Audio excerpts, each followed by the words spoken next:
We turn now to look at the Texas billionaire behind the Dakota Access Pipeline, Kelcy Warren, the CEO of Energy Transfer Partners. Described by Bloomberg as among America's new shale tycoons, Warren is personally worth $4 billion. He's become a major donor to the Republican Party. During this election cycle, he gave over $500,000 to a super PAC backing former Texas Governor Rick Perry. He also maxed out his donations to House Speaker Paul Ryan, House Energy Chair Fred Upton, House Majority Leader Kevin McCarthy, and Senate Energy and Natural Resources Chair Lisa Murkowski. Kelcy Warren also owns a small music label and recording company and is the founder and driving force behind the Cherokee Creek Music Festival in Texas. Later in the show, we'll be joined by the Grammy Award-winning Indigo Girls, who've written an open letter to Kelcy Warren. But first, I want to turn to Sue Sturgis, editorial director of Facing South. Her recent piece is headlined, "Meet the Texas Billionaire and GOP Donor Behind the North Dakota Pipeline Controversy." We also invited Kelcy Warren to join us on the show, but did not receive a response back. So, Sue Sturgis, you wrote this very interesting piece in Facing South. Can you talk about who Kelcy Warren is? Kelcy Warren is a native of East Texas, and he studied civil engineering at the University of Texas at Arlington and went to work in the gas industry.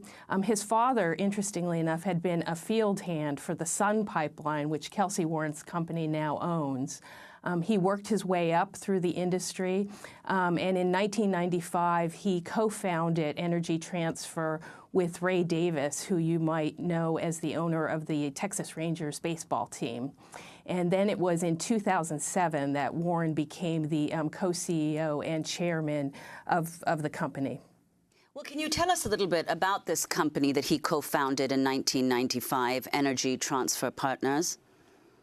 Yes, well, as you mentioned in the introduction, he's been called one of America's new shale tycoons, but it's important to note that his company isn't actually drilling for the oil, but rather moving the oil around. So that's what they do, and they currently own 71,000 miles of pipelines in the United States.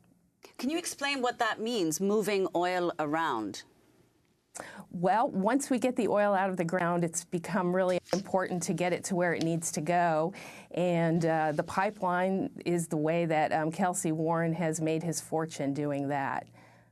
And can you talk about the contributions he has made? Yes, that was the angle that I was particularly interested in looking at. I thought it was interesting that Chairman Archambault talked about the importance of considering investors in the pipeline. And I thought it was important also to look at the investment that Kelcy Warren and his company has been making in politics over the years. He's donated millions of dollars to politics at both the federal and state levels. And much of that money has gone to Republican politicians. During this election cycle, as was mentioned, he's donated at least $500,000 to Rick Perry's presidential campaign. And since the primary, he's donated at least $100,000 to organizations that support Donald Trump. Then also at the state level, he's been a big supporter of Governor Greg Abbott of Texas. And last year, Abbott appointed Warren to the Texas Parks and Wildlife Commission. And at the same time that Kelcy Warren is making campaign contributions, Energy Transfer Partners has its own PAC that's also making contributions. So you have this sort of synergistic thing happening between, the contributions, the investments from Warren and from the company in politics.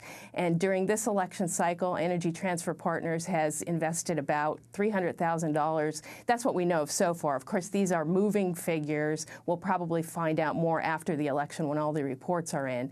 But about $300,000 to federal candidates, and that's primarily House and Senate candidates. And then the company's also making investments in state politics, about $100,000 this election cycle so far. And one of the things that I thought was interesting in my research is that in recent years, really starting last year, the company has begun investing in politics in the Dakotas. So we've seen at least $10,000 going to political organizations in both North Dakota and South Dakota, and that's gone primarily to State House and State Senate Republican organizations. So now talk about his role in the folk music scene in Texas and around the country. Talk about the Cherokee Creek Music Festival, his record label, recording company. Well, in 2007, which was the year that Warren rose to co-CEO and co-chairman of the company, that was really a watershed year for him and a lot of his activities. That was also the year that he founded Music Road Records, which is his independent record label based in Austin. And he also founded a charity that year called Cherokee Crossroads.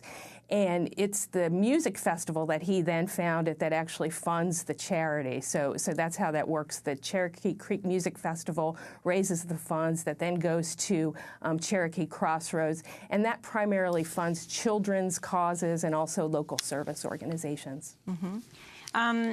So it's called Cherokee Creek, and you heard me asking Chairman Archambault how interesting the Cherokee Creek Music Festival, the Dakota Access Pipeline, all Native American words, and yet we see what's happening to Native Americans who are facing off against the building of the Dakota Access Pipeline, being met with pepper spray, attack dogs, rubber bullets. Yes, that's true. I believe the name comes from the community that he has a ranch near. It's actually called Cherokee, Texas. Mm-hmm. So there's some irony there. The significance of Jackson Browne when it comes to Kelcy Warren's music tastes. Well, Kelcy Warren himself is a guitar player, and Jackson Browne is really one of his musical idols, and so they have a close relationship, I guess you would say, although, of course, Mr. Browne is not happy with what's happening right now.